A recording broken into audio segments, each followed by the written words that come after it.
que realmente separa, sei lá, uma pedra de uma planta ou uma planta de um animal, a gente sempre responde na hora: ah, é a vida. É a resposta óbvia, né?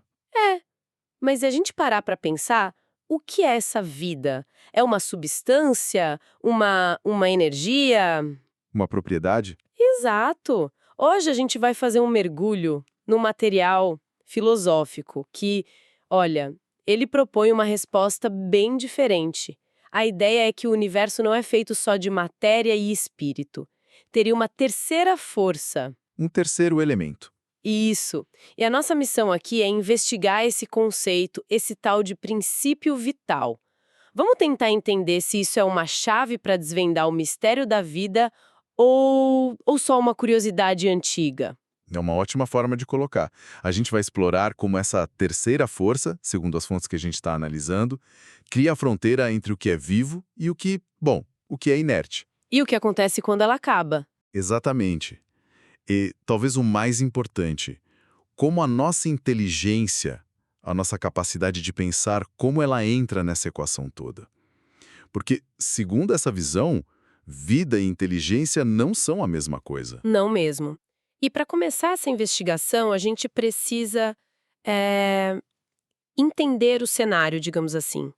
O material de origem divide o mundo em duas categorias bem claras. Uhum. De um lado, os seres orgânicos.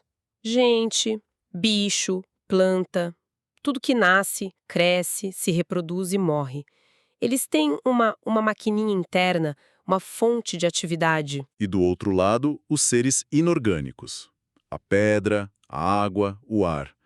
Eles existem, claro, são formados pela mesma matéria fundamental, mas não têm essa chama interna, essa vitalidade. São passivos, né? Na essência, sim, agregados de matéria sem movimentos próprios. Tá. E é aqui que o mistério começa a ficar bom. Porque se a gente pegar um microscópio, a matéria que forma uma rocha e a que forma, sei lá, uma árvore, É feita dos mesmos tijolinhos. dos mesmos elementos químicos. E a lei da física que junta esses tijolinhos é a mesma para todo mundo. Então, qual é a grande diferença? O que faz uma coisa pulsar de vida e a outra ficar lá, parada? E aqui vem a primeira pista crucial do nosso material. A pergunta feita no texto é justamente essa, e a resposta é surpreendente. Ele diz, é sempre a mesma matéria, só que nos corpos orgânicos ela é animalizada. A animalizada. Essa palavra animalizada é o que muda o jogo todo. Peraí. Animalizada. Que termo curioso. Então a ideia aqui não é que a vida é feita de um ingrediente secreto que só os seres vivos têm, Não, mas que os mesmos ingredientes básicos do universo são de alguma forma ativados, programados de um jeito diferente, é isso? exatamente essa sacada. Não é uma substância diferente. É um estado diferente da mesma substância. Um estado diferente. E o que causa essa mudança de estado, essa animalização? A resposta do texto é a união da matéria com o tal do princípio vital. É ele o agente que pega a matéria comum, inerte, e dá a ela a propriedade da vida. Certo. Então, o princípio vital é o nosso principal suspeito. Mas o que ele é, afinal? Ele é a causa da vida? Tipo, o motor que liga tudo? Ou ele é um efeito, uma consequência da matéria se organizar de um jeito super complexo? E a resposta é uma daquelas que te fazem coçar a cabeça. Uma coisa e outra. Ah, não! Como assim? A lógica aqui é que a vida é o efeito que acontece quando um agente, o princípio vital, age sobre a matéria. Sozinho, o princípio vital não é vida. A matéria sozinha também não. A vida é o fenômeno que surge dessa união. Entendi. É como software e hardware. Boa analogia. O software, que ser o princípio vital, sozinho é só um monte de código, não faz nada. E o computador desligado, a matéria, também não. A vida do computador só acontece quando o software age sobre o hardware. Perfeito. Um é a causa do funcionamento. Mas o funcionamento em si é o efeito da união dos dois. Exato. E aí vem outra pergunta. De onde vem esse software? Ele é um elemento fundamental do universo como a matéria e o espírito? O interessante é que o texto diz que não. Não é um elemento primitivo. Não, a origem dele seria a matéria universal modificada. Ou seja, ele é um derivado, uma forma especializada da energia cósmica que preenche tudo. Aqui a coisa fica mais etérea. Onde a gente encontra essa fonte de energia? O texto tenta dar um endereço para ela. Diz que a fonte é o fluido universal, que ele também chama de fluido magnético ou fluido elétrico animalizado. E a função dele seria servir de ponte, de elo entre o espírito, que é imaterial, e o corpo, que é matéria densa. Exato. E é importante que quem nos ouve não pense em eletricidade como a da tomada. A linguagem da época usava esses termos fluido magnético, elétrico, para tentar descrever energias sutis que a ciência de hoje talvez, investigasse sobre outros nomes. Campos bioenergéticos, algo assim. Talvez. É uma tentativa de descrever uma força que anima a matéria. E um detalhe, esse princípio seria o mesmo para todos os seres vivos, mas modificado segundo as espécies. Ah, tá. E é isso que dá um movimento interno, a atividade, o que separa o ser vivo da matéria inerte. Isso. O movimento de uma pedra rolando morro abaixo é passivo. Ela recebeu o movimento. A vida, nessa concepção, é um movimento que vem de dentro, impulsionado por esse princípio. Faz sentido. E o texto usa uma analogia para explicar como isso se sustenta. Ele compara o corpo a uma máquina e o princípio vital à força que move essa máquina. Certo. Mas o mais legal é que não é uma via de mão única. O funcionamento da máquina, a ação dos nossos órgãos, por sua vez, mantém e desenvolve a atividade desse princípio. A comparação usada é que o atrito desenvolve o calor. É um sistema que se retroalimenta. Exatamente. Ah, então é tipo uma bicicleta com um dínamo. Quanto mais você pedala para mover a bicicleta, que seria o corpo, mais energia o dínamo, os órgãos, gera para acender o farol, que é a vitalidade. Nossa, ótima imagem, essa do dínamo. É isso, a própria ação de viver gera mais vida, por assim dizer. É uma simbiose entre energia e a estrutura. Perfeito. A energia move a estrutura e o funcionamento da estrutura mantém o fluxo da energia. Mas todo ciclo tem um fim, né? Se essa simbiose é tão bem azeitada, o que faz a máquina parar? O que acontece quando essa energia acaba? Isso nos leva à questão da morte. A resposta do texto é bem direta, bem mecânica.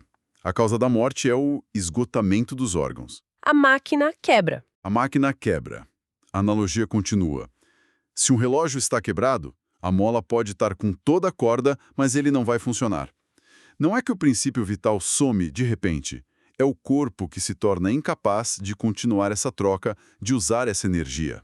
Ok, a máquina quebrou. E o que acontece com as peças? A matéria, a gente sabe, se decompõe, volta para a Terra, é reciclada. Mas essa energia vital, o princípio vital, ela simplesmente se dissipa no ar? Segundo essa filosofia, não.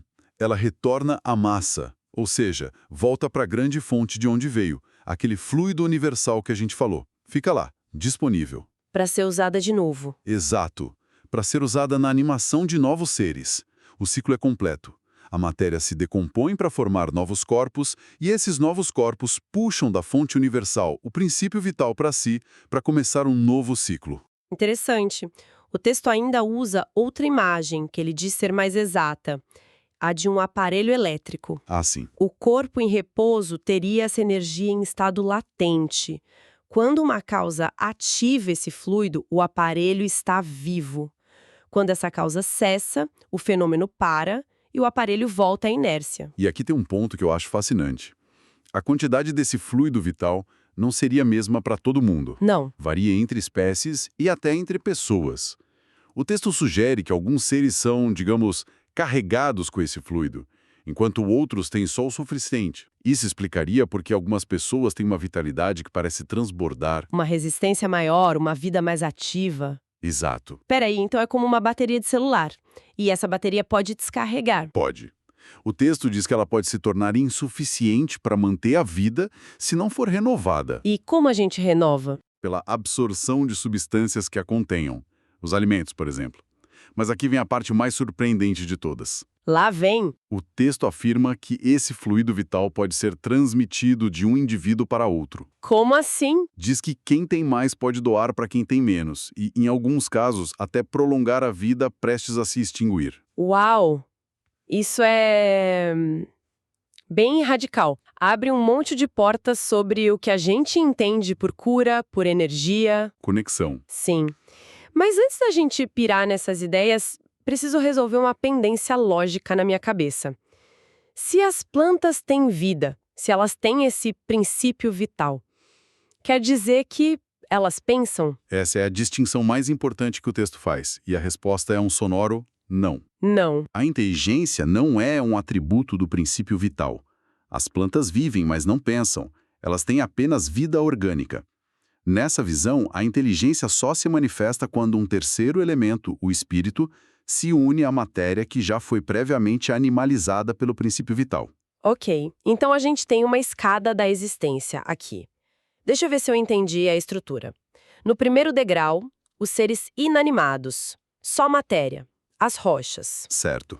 No degrau de cima, os seres animados que não pensam, matéria mais vitalidade, as plantas. Isso. E no topo, os seres animados pensantes, matéria mais vitalidade, mais um princípio inteligente, o espírito. Seria essa a lógica? Essa é a base, sim. Mas o interessante é que o texto não trata esses degraus como caixas separadas. Ele sugere um contínuo, onde cada elemento se apoia no anterior.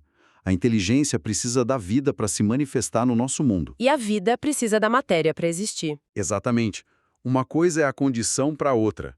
A fonte da inteligência, segundo o texto, seria uma inteligência universal, e cada ser pensante tem uma faísca disso. E isso me leva direto para uma área cinzenta. O instinto. Ah, o instinto. Os animais fazem coisas incrivelmente complexas. Um João de Barro construindo a casa dele, uma aranha tecendo a teia. Aquilo é inteligência ou é outra coisa? O texto define o instinto como uma espécie de inteligência não raciocinada. É um mecanismo de sobrevivência que não passa pelo filtro da deliberação, da escolha consciente. O saber inato. É um saber inato. Mas tem uma linha clara que separa os dois. Onde acaba o instinto e começa a inteligência? Boa pergunta. A fonte diz que não, que essa linha é bem borrada e que muitas vezes eles se misturam. A gente consegue distinguir os atos.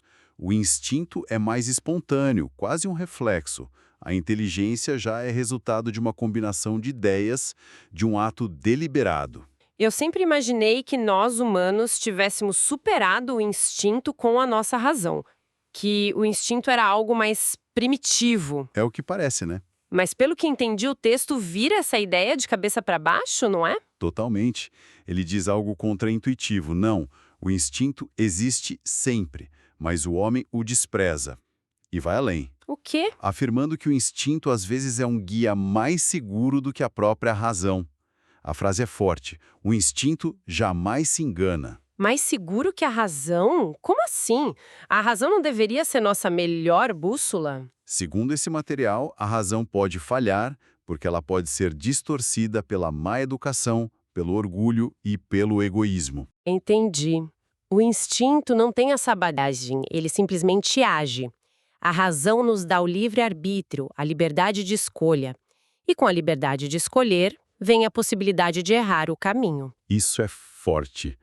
Me faz pensar naquelas situações em que a gente tem um mau pressentimento sobre algo ou alguém. Uhum. A gente ignora porque não parece lógico e depois se arrepende. A razão dizia, está tudo bem, mas o instinto gritava, cuidado. Talvez seja disso que o texto esteja falando. Provavelmente. E tem um detalhe curioso, uma nota de rodapé no texto original, que mostra como esse pensamento não era estático. O autor Allan Kardec, mais tarde, pensou em outras possibilidades para o instinto. Ah, é? Tipo o quê? Uma delas era que o instinto talvez não fosse algo do próprio ser, mas uma influência externa de espíritos protetores que guiam o indivíduo. Isso mostra que era um campo aberto à exploração, não uma verdade fechada. E fascinante, isso adiciona mais uma camada de complexidade. Ok, então, para a gente amarrar tudo que a gente investigou hoje. Vamos lá. O que essa filosofia propõe é um modelo bem diferente. Primeiro, a diferença entre o vivo e o não vivo não está na matéria, mas na presença desse princípio vital. Exato. Segundo, esse princípio não é algo místico e vago. Ele é descrito quase como uma forma de energia sutil derivada de um fluido universal que liga a matéria. Como a eletricidade ligando um aparelho. E, por fim, a separação fundamental. Vida e inteligência são coisas distintas. Perfeito.